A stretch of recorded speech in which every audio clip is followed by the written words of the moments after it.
안녕하십니까. 슬기로운 가톨릭 성경 통독에 오셨습니다. 잘 지내시죠? 자, 오늘은 요한묵시록 17장을 읽을 차례고요. 기도로 시작합니다. 성부와 성자와 성령의 이름으로 아멘.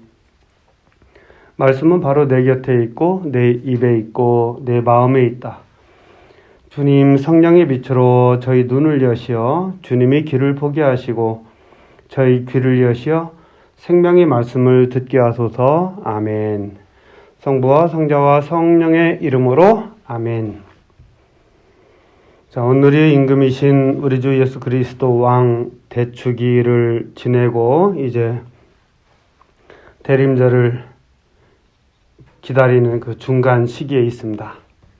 또 성서 주간이기도 하고 또 미국에는 땡스기빙 데이가 이때 있죠. 그래서 참 정신없고 바쁘면서도 왠지 한 해를 마무리하고 또 새로운 시기를 준비하는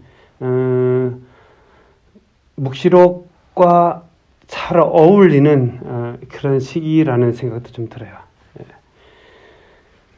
17장 대탕녀 바벨론에게 내릴 심판에 관한 그 내용입니다.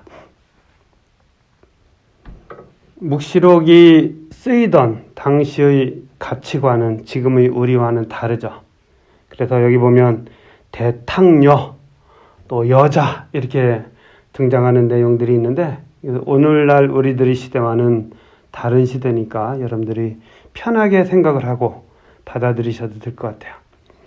이제는 웬만한 상징들 그냥 뭐 별 문제 없죠. 그냥 그렇게 뭐 구체적으로 이게 진짜 무엇이냐, 어떤 심오한 의미가 있느냐 이렇게 보기보다는 왠지 하느님, 어린 양, 또 이마에 그 표를 받은 사람들, 하느님의 백성, 천사, 그리고 이제 거기에 반대되는 세상, 뭐 짐승 쭉 나오죠. 대탕녀, 대바빌론 이런 것들을 생각하시면 되겠습니다. 그래서 오늘 보면 대탕녀, 또 진홍색 짐승을 탄 여자, 또 짐승, 대바빌론 이런 명칭들이 나오죠. 그들은 성도들의 피와 예수님의 증인들의 피에 취해 있었다. 그렇지만 그들은 나쁜 사람들이죠. 저 여자의 신비와 저 여자를 태우고 다니는 짐승, 곧 머리가 7이고 뿔이 10인 짐승의 신비를 여기서 알려주겠다라고 이야기하고 있습니다. 자, 읽어보겠습니다. 17장. 저마다 대접을 가진 그 7 천사 가운데 하나가 나에게 와서 말하였습니다. 이리 오너라. 큰 물 곁에 앉아있는 대탕녀에게 내릴 심판을 너에게 보여주겠다.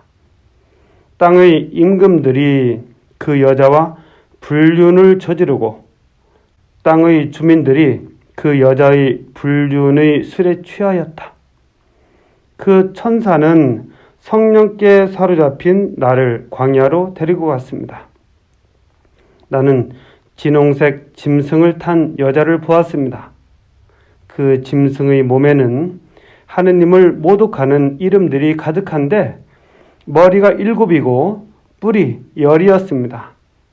그 여자는 자주색과 진홍색 옷을 입고 금과 보석과 진주로 치장하였습니다.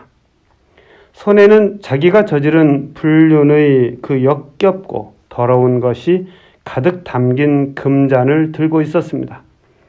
그리고 이마에는 땅의 탕녀들과 역겨운 것들의 어미 대바빌론이라는 이름이 적혀 있었는데 그 이름은 하나의 신비였습니다.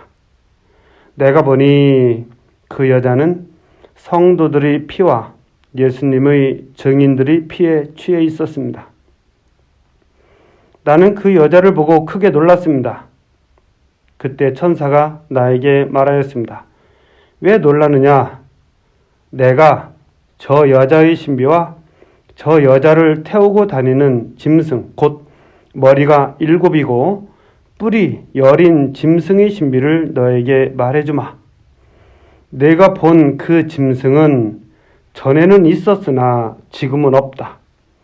그것이 또 지하에서 올라오겠지만 멸망을 향하여 나아갈 따름이다. 땅의 주민들 가운데 세상 창조 때부터 생명의 책에 이름이 기록되지 않은 자들은 그 짐승을 보고 놀랄 것이다. 그것이 전에는 있었지만 지금은 없고 앞으로 또 나타날 것이기 때문이다. 여기에 지혜로운 마음이 필요한 까닭이 있다. 7머리는 그 여자가 타고 있는 7산이며 또 7임금이다. 5은 이미 쓰러졌고 하나는 지금 살아있으며 다른 하나는 아직 나오지 않았다. 그러나 그가 나오더라도 잠깐밖에 머무르지 못할 것이다. 또 전에는 있다가 지금은 없는 그 짐승이 8번째 임금이다. 그러나 그는 7 가운데 하나였던 자로서 멸망을 향하여 나아갈 것이다. 내가 본 10뿔은 10임금이다.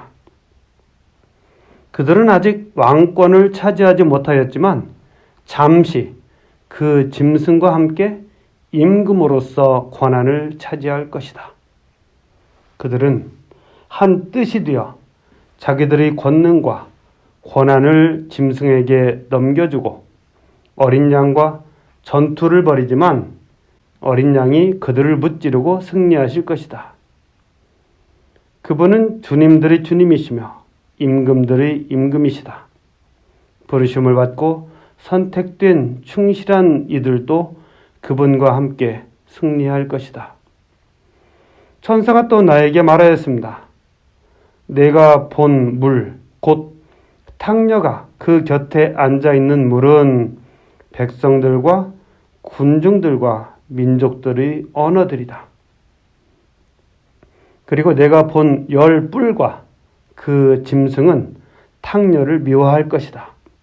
그리하여 그 여자에게서 모든 것을 빼앗아 알몸이 되게 하고 나서 그 여자의 살을 먹고 나머지는 불에 태워버릴 것이다.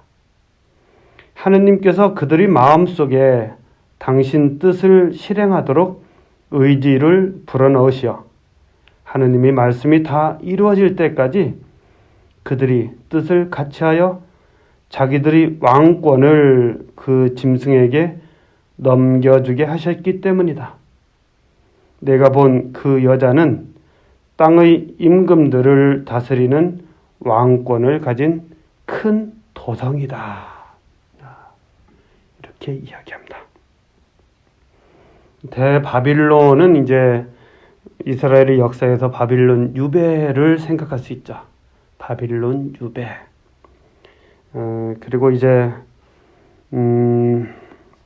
천사가 하나씩 설명을 해주고 있죠. 그래서 전체적인 내용을 보면 어린 양과 또 선택된 성도들 그리고 거기에 반대되는 탕녀로 표현된 큰 도성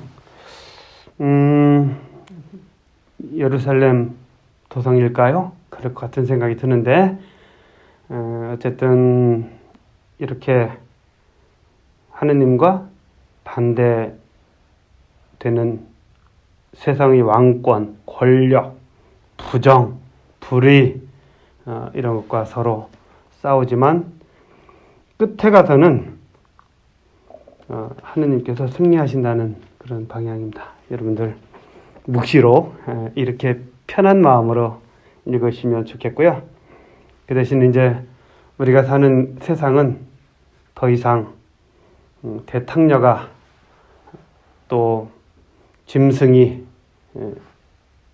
발붙이지 못하는 그런 세상으로 만드는 것이 좋겠다는 생각입니다. 자, 기도하겠습니다. 성부와 성자와 성령의 이름으로 아멘. 말씀은 내 발의 등불이요 나의 길의 빛이옵니다.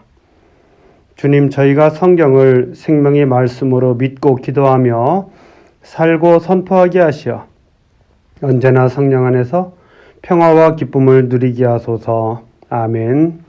성부와 성자와 성령의 이름으로 아멘. 자, 새로운 한 주간이 시작되었죠. 이번 한 주간도 잘 지내시고 또 땡스기빙 데이도 있으니까 더 즐겁게 지내시기 바랍니다. 감사합니다. 안녕히 계세요. 주님께서 여러분과 함께 또한 사제의 영과 함께 요한이 전한 거룩한 복음입니다. 주님 영광 받으소서. 그때 빌라도가 예수님께 당신이 유다인들의 임금이요? 하고 물었다. 예수님께서는 그것은 내 생각으로 하는 말이냐 아니면 다른 사람들이 나에 관하여 너에게 말해준 것이냐 하고 되물으셨다. 나야 유다인이 아니지 않소? 당신의 동족과 수석 사제들이 당신을 나에게 넘긴 것이요. 당신은 무슨 일을 저질렀소? 하고 빌라도가 다시 물었다. 예수님께서 대답하셨다. 내 나라는 이 세상에 속하지 않는다. 내 나라가 이 세상에 속한다면 내 신하들이 싸워 내가 유다인들에게 넘어가지 않게 하였을 것이다. 그러나 내 나라는 여기에 속하지 않는다. 빌라도가 아무튼 당신이 임금이라는 말 아니요? 하고 묻자 예수님께서 그에게 대답하셨다. 내가 임금이라고 내가 말하고 있다. 나는 진리를 증언하려고 태어났으며 진리를 증언하려고 세상에 왔다. 진리에 속한 사람은 누구나 내 목소리를 듣는다. 주님의 말씀입니다. 그리스도님 참여합니다.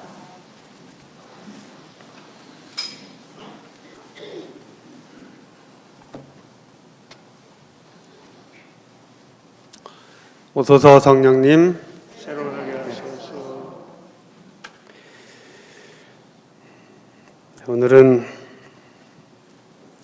온누리 임금이신 우리 주 예수 그리스도 왕 대축일입니다. 전에는 그리스도 왕 대축일 했는데 길어졌어요. 온누리의 임금이시다. King of the Universe. 발음은 그렇다 치고 그냥 영어로는 그런 것 같아요. 그래서 오늘은 예수님께서는 정치 권력을 장악하여 백성을 억누르는 왕이 아니라 당신이 목숨까지도 희생하시며 백성을 섬기시는 메시아의 모습을 실현하셨다라고 매일 미사책에 나와 있습니다. 제 출처를 이렇게 확실히 밝혀야 뭐에 걸리지 않아요. 무슨 법이 있죠. 오늘 복음을 보면서 제가 느낀 것은 두 왕이 만났다 이런 것이죠. 두 왕이 빌라도라는 통치자와 또 빌라도가 유다인의 왕으로 듣고 알고 있었던 예수님이 만나서 대화를 나누시죠. 세속 권력인 빌라도, 권력의 왕인 빌라도와 또 온누리의 왕이신 예수님이 만나서 나누시는 대화입니다. 물론 좀 대화의 방향은 좀 잘 안 맞죠. 핀트가 잘 안 맞습니다. 예수님은 당신이 나라가 이 세상 것이 아니라고 말씀하시고 빌라도는 혹시라도 이 유다인의 왕으로서 어떤 선동가로서 예수님을 생각할 수도 있었을 것 같아요. 어쨌든 예수님은 당신이 이 세상의 왕이 아니라고 분명히 말씀하십니다. 물론 빌라도가 헤로데와는 관련이 없지만 하여튼 같은 그 로마의 권력이 이스라엘을 통치하는 그런 모습은 비슷하죠. 그래서 그 권력이 성경에서 어떤 일을 했는가? 예수님께서 태어나셨을 때 베들레헴의 어린 아기들을 죽이고 그래서 왕의 탄생 자체를 막으려고 했었던 그런 일들이 있었죠. 또 빌라도는 좀 예수님을 풀어주고자 하는 마음도 있었을 것 같아요. 그래서 자꾸 사람들 앞에 내세우면서 이 사람이 무슨 죄가 있느냐, 이 사람과 또 바라빠 중에 누구를 풀어주면 좋겠느냐라고 질문을 던지는 것은 빌라도가 고민하고 있다는 뜻이죠. 그렇지만 빌라도의 잣대는 폭동이 일어나려는 그 유다인들이 강한 저항 때문에 기울어지죠. 옳고 그름을 떠나서 물론 그게 옳다고도 생각할 수 있지만 자신의 권력, 자신의 자리 이것을 빌라도는 포기할 수가 없는 것이죠. 그래서 예수님을 십자가에 못 박으라고 내어줬다. 저는 그렇게 이해를 할 수도 있다고 봐요. 비슷하죠? 그럴듯하지 않아요? 제 해석이? 네. 그렇게 보면 이 빌라도만 그랬겠는가? 빌라도만 그 권력에 대한 어떤 욕심이라고도 할 수 있고 생각이라고도 할 수 있는데 그것에 나름 더 중점을 두고 우리가 온누리 왕이라고 고백하는 예수님을 죽이는데 결국은 결정적인 역할을 하게 되었던 것이죠. 그래서 저는 이런 모습을 보면서 세상의 권력과 하느님 나라의 적어도 예수님께서 보여주신 참된 왕의 모습은 전혀 다르다. 그러니까 세상은 다 그러려니 생각하자? 저는 그것도 아니라고 생각합니다. 시몬이 세상은 다 그래요. 살아보면 권력을 잡고 벼락을 맞더라도 돈벼락 맞아서 죽는 게 좋고요. 이렇게 이야기할 수 있지만 적어도 신앙인들은 안 그랬으면 좋겠다는 생각이 들어요. 우리가 빌라도를 왕으로 모시지 않고 빌라도가 한 그 행동들이 정당하다고 생각하지 않는 한 우리는 다른 왕의 모습을 찾아갈 수 있어야 되겠죠. 정의롭고 공정한 그런 왕의 모습, 예수님을 통해서 나타난 왕, 그 모습을 우리는 찾아가고 또 그런 세상을 만들도록 노력을 해야 되겠다는 생각을 우선 하게 됩니다. 또 오늘은 그리스도가 왕으로서 세상 마지막 날에 심판관으로 오신다는 그런 의미가 담겨 있습니다. 그래서 교회력으로 한 해의 마지막에 와 있는데 우리는 세상 마지막 날을 생각하는 것이죠. 공심판을 생각할 수도 있고 어쨌든 하느님 나라, 세상의 삶이 끝나고 하느님 나라가 이제 우리가 거기에 들어가고 거기서 이루어지는 일들을 생각하는 그런 날입니다.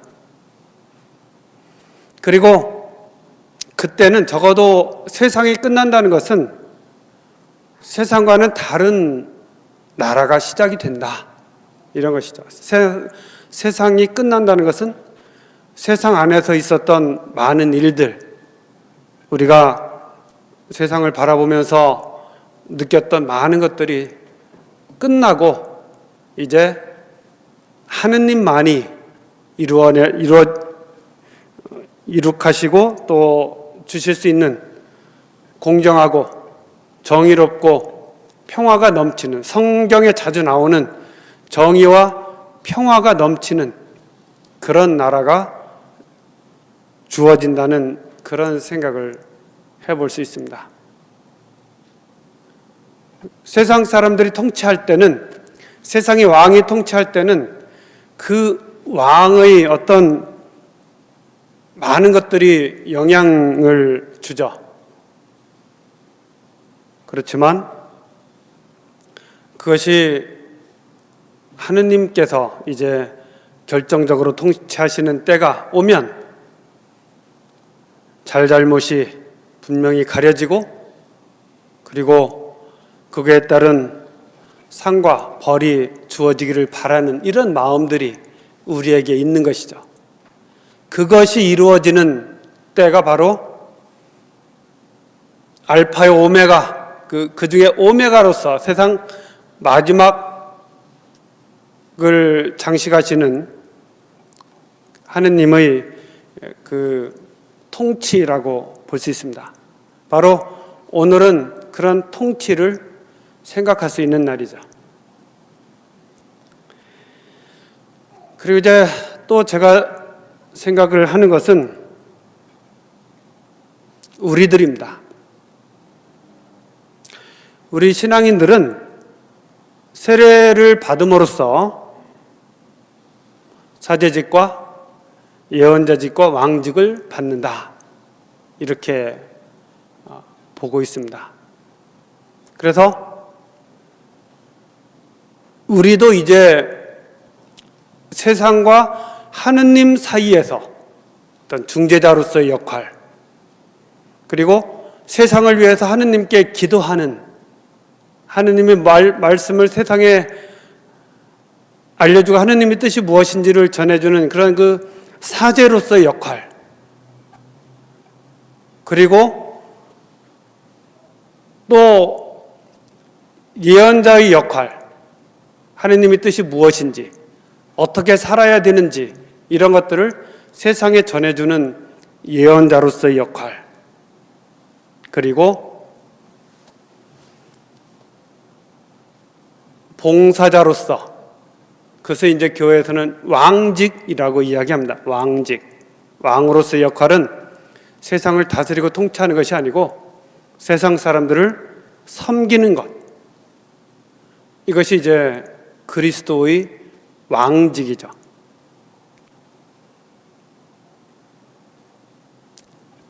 예비자 교리 때 나오는 말입니다. 뭐 심각하게 들으실 거 없어요. 예비자 교리 때 나오는 일이에요. 가르침이에요. 그 중에 이제 왕직이라는 것이 우리에게 오늘 제가 이야기하고 싶은 것입니다. 그리스도 왕, 또 이렇게 흘러가죠. 왕직. 우리도 왕직을 받았다.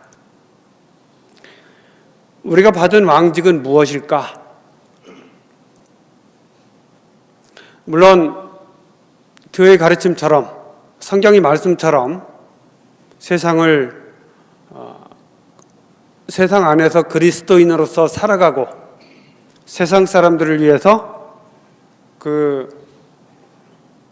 봉사하고 이런 것이 왕직이겠죠. 저는 거기에 플러스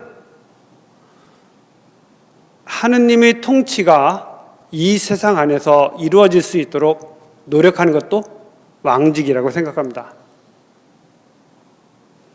세상 마지막 날에 이루어질 정의롭고 평화로운 그런 세상이 지금 우리가 살고 있는 이 세상에서 이루어질 수 있도록 최대한 노력하는 것.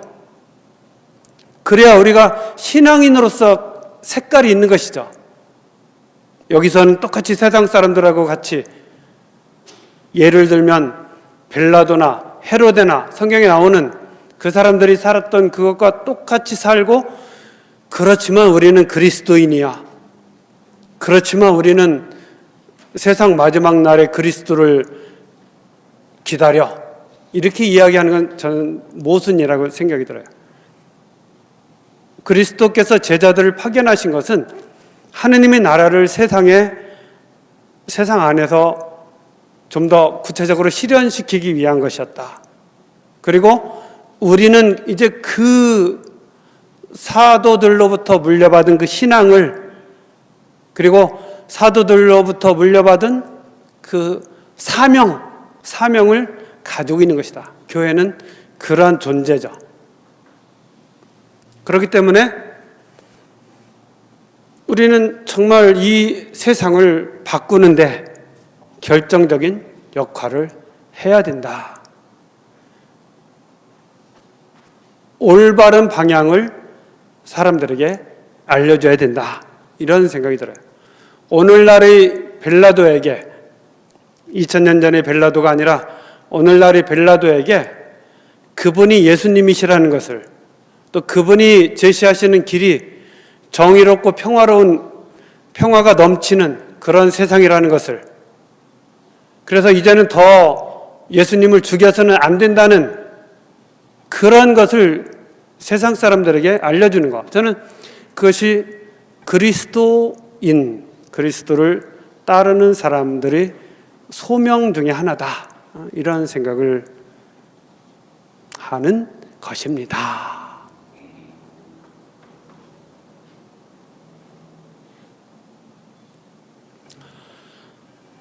그래서 저는 먼저 우리가 세상을 보는 관점을 좀 잘 가졌으면 좋겠다.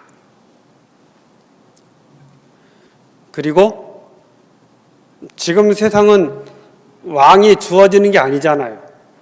우리가 통치자를 선택할 수 있잖아요. 그때 무엇이 진실인지, 무엇이 진리인지, 누가 더 그리스도의 그 정의와 평화에 더 맞을지, 이런 것들을 우리는 잘 알아야 될 의무가 있다, 이런 생각을 합니다. 그리고 우리가 하는 작은 행동들이 무척 중요하다는 생각을 해요.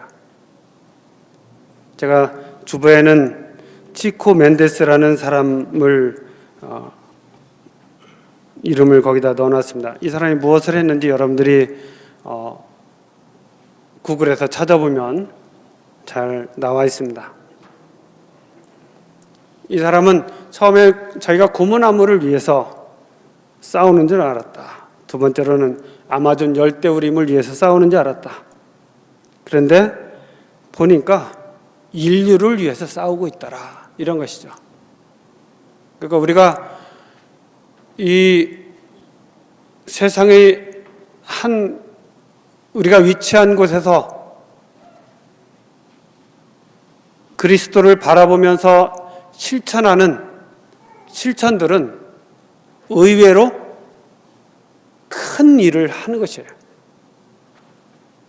그냥 여기서 요만큼 하니까 나는 결과가 요만큼 나올 거야, 그게 아니라 그것이 전 인류를 위한 일이 될 수도 있다, 이런 것이죠. 그리고 그 일은 세상의 통치자들과 무관하지 않다고 저는 생각을 해요. 교황님이 왜 미국 대통령이나 한국 대통령을 왜 만날까요? 그들은 정치인들인데 종교와 정치가 무슨 관련이 있다고. 그렇지만 그들을 통해서 교황님은 당신이 목소리를 내고 세상을 바꾸기를 원하는 거예요. 힘 있는 사람들이 이끌어가는 세상이 올바르기를 바라는 것이죠. 그래서 우리도 그런 생각을 해야 됩니다. 아셨죠? 아셨죠? 이게 원래 너무 강하게 이야기하면 원래 마음에 와 닿지 않아요. 예, 마음에서 거부하거든요. 근데 이렇게 아셨죠? 이렇게 부드럽게 이야기하면 이제 그게 싹 스며드는 거예요, 이게 말이. 예. 그래, 우리 신앙인들은 정말 정신을 딱 차리고 있어야 돼요. 어떤 때 우리는 잘못하면 빌라도 편을 들고 있어. 예수님과 빌라도의 그 대화에서 잘못하면 빌라도 편을 들 수도 있어요. 그때 즉시 돌아서야죠. 우리는 예수님 편으로 정의, 평화, 공정 이런 편으로 돌아서야 됩니다. 하느님 나라를 우리는 이 세상에서 일으켜야 된다. 이런 생각입니다. 잠시 묵상하십시다.